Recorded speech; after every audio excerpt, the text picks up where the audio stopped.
Do you want to love a fearful avoidant attachment style? The key to doing this, the secret key, is reassurance. Reassurance. Do you want them to fall in love with you? Reassurance.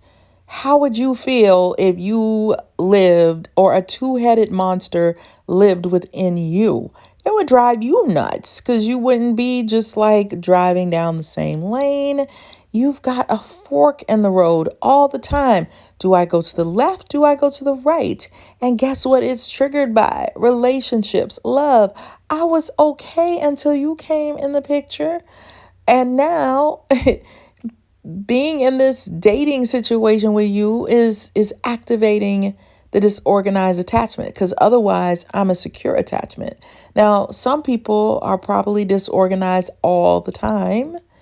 But some people only manifest it in their love relationships. They're fine with family dynamics and friendships and stuff like that. And now some people are more extreme and they display it everywhere. So that's a possibility. But the good thing about these attachment styles is there is healing available. It's much easier to heal from these than it is if you have an actual personality disorder like narcissistic personality disorder, which I wrote about. That is way harder to cure. These, they're curable. So that's the fun part for me. There's so much hope. Now, everybody might not need this level of reassurance. It might drive some people completely crazy and bonkers, and there's just not a need for that for me. I'm cool. But for a disorganized attachment style, like let's say if you have a purely avoidant attachment style, reassuring them might drive them bananas in some ways. But if you have a disorganized attachment style where you're functioning from two different lanes and you don't know which one is going to activate, the fearful, I'm running from or towards you, I'm being too clingy, or avoidant, I'm trying to get away from you, and sometimes it can happen at the same time. What would you need? You would need reassurance. You would need steady ground to walk on. These people are walking on a cracked earthquake ground that could split and at any moment. So if you can figure out how to give them reassurance, and if you are this style, what you need is reassurance. It can quiet the monster. It can quiet it down. That's what we need. They don't want to be triggered all the time. That feels horrible. But if they are with somebody who is so reassuring, it can quiet the monster. I hate when people give a word and you don't know what the heck that they mean. So reassure me.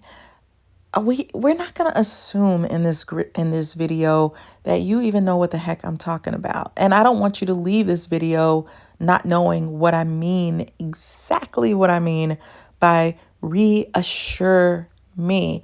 Because as if you are this style, you're probably like, what is it that I need? I know what the word reassurance means, but I need specifics. And if you're with somebody with this attachment style, you're going to be saying the same thing. I need some specifics. So we're going to break it on down. Just hang in here with me for a minute, and I'm going to do my best to reassure you. So individuals with a fearful avoidant attachment style often experience a strong need for reassurance in relationships, which is closely tied to a fear of abandonment. Yes, you can be afraid of people leaving you. Is it borderline personality disorder level fear of abandonment? No, but you may wonder, why am I freaking out so badly when I'm in a relationship? And I've experienced that. It feels level 10 horrible. It's super, super, super scary feeling, right? So, number one, mixed signals. Fearful avoidance may crave closeness and connection, but may simultaneously fear the vulnerability that comes with it.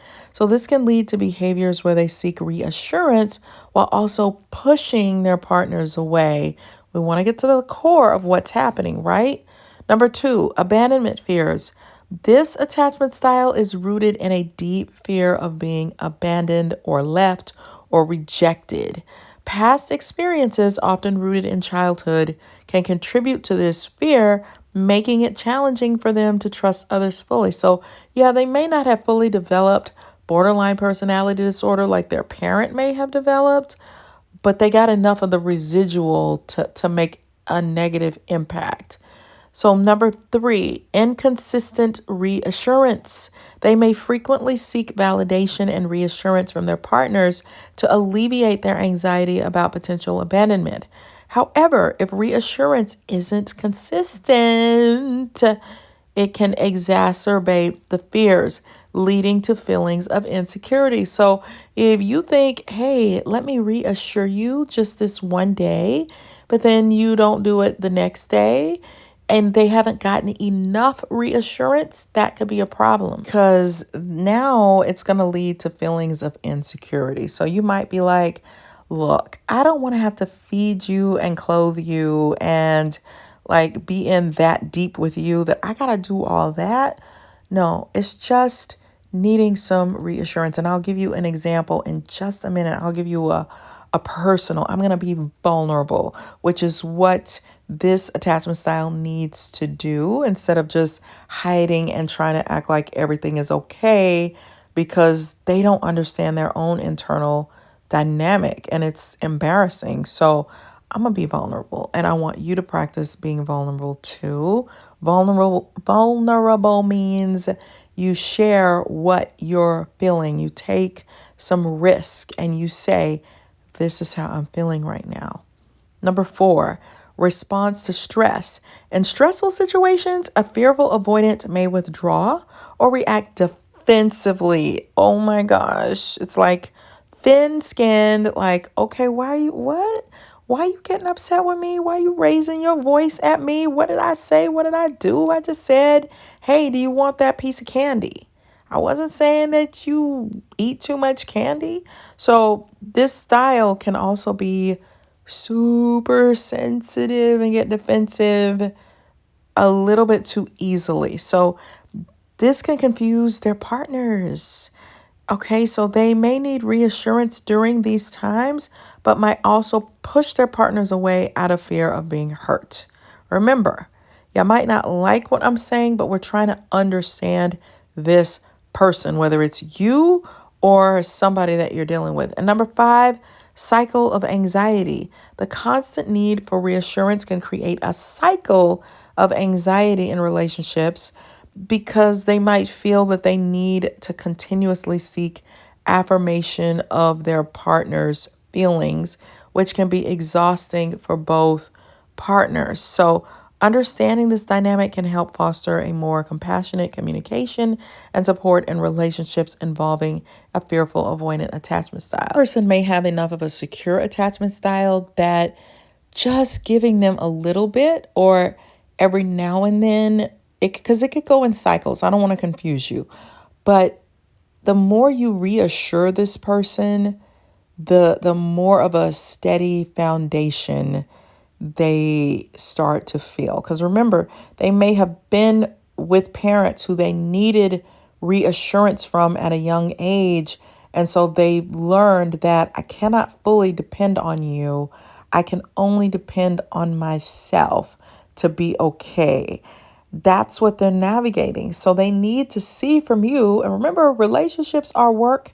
I hate using that word because it takes the freaking fun out of it. But relationships are work anyway. So if this person has real potential, then it might be worth it to give them the reassurance that they need so that you can get a deep level of love that you've always been craving.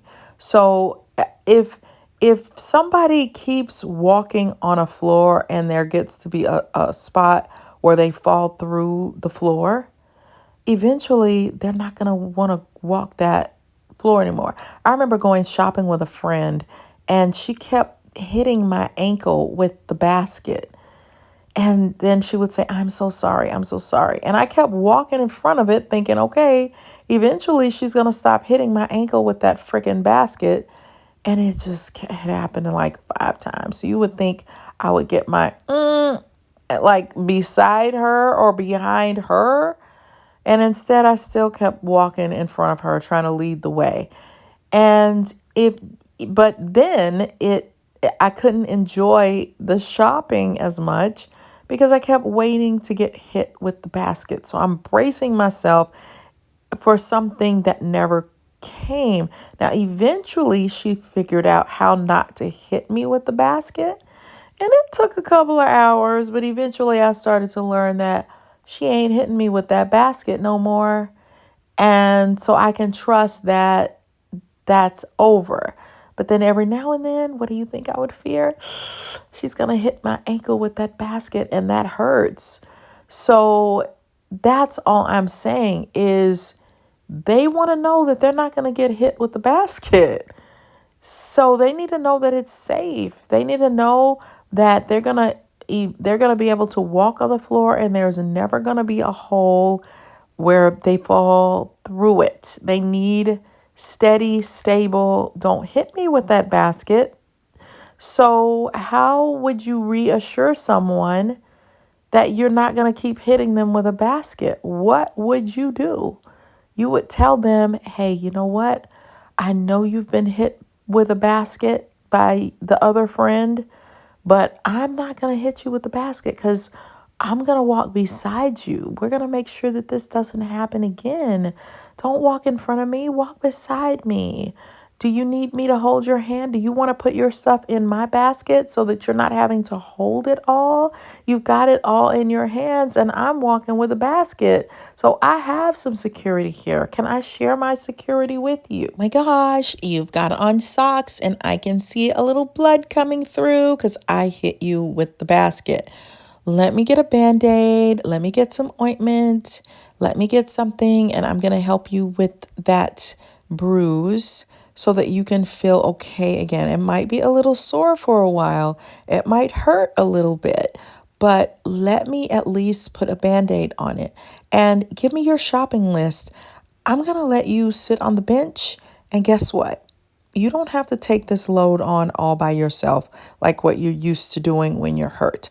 I'm going to finish your list. I'm going to go get your bananas, your oranges, your apples, your mangoes, and you're going to sit here and you're going to relax and trust that I can pick out some fruit that you will actually like. I'm not going to pick the ones with the bruises on them. I'm going to give you the shiniest, the prettiest, and just the fact that I'm alleviating some of your stress and I'm meeting your needs. I'm giving you what you want. That's going to help you feel how? You're going to feel so safe with this friend because maybe they did a little bumps and bruises, disorganized attachment style. People have to get to know you and what you like and what you want and what you need. So they might bump and bruise you a little bit. Give them a chance to show you that they are trustworthy. Because what often happens in this relationship dynamic is they get scared. And when they get scared, they're in anxiety. What do they do to alleviate the anxiety? They avoid, they run. That's why they're two things in one. Oh, here's some advice for somebody who has a fearful avoidant attachment style. Number 1, embrace patience. Relationships take time to develop. Allow feelings and trust to grow naturally without rushing or forcing outcomes. Number 2, trust yourself. Recognize your strengths and intuition. You have the ability to navigate emotions and make decisions that honor your feelings.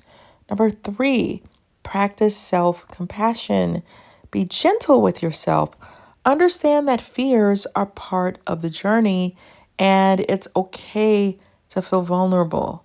4, open communication. Share your feelings and needs with your partner. Honest conversations can build trust and understanding. 5, focus on the present instead of worrying about the future or the past. Concentrate on enjoying the moment and the connection you have right now. 6, challenge negative thoughts. When fear arises, question it. Ask yourself if those fears are based on past experiences or the current reality. 7, allow vulnerability.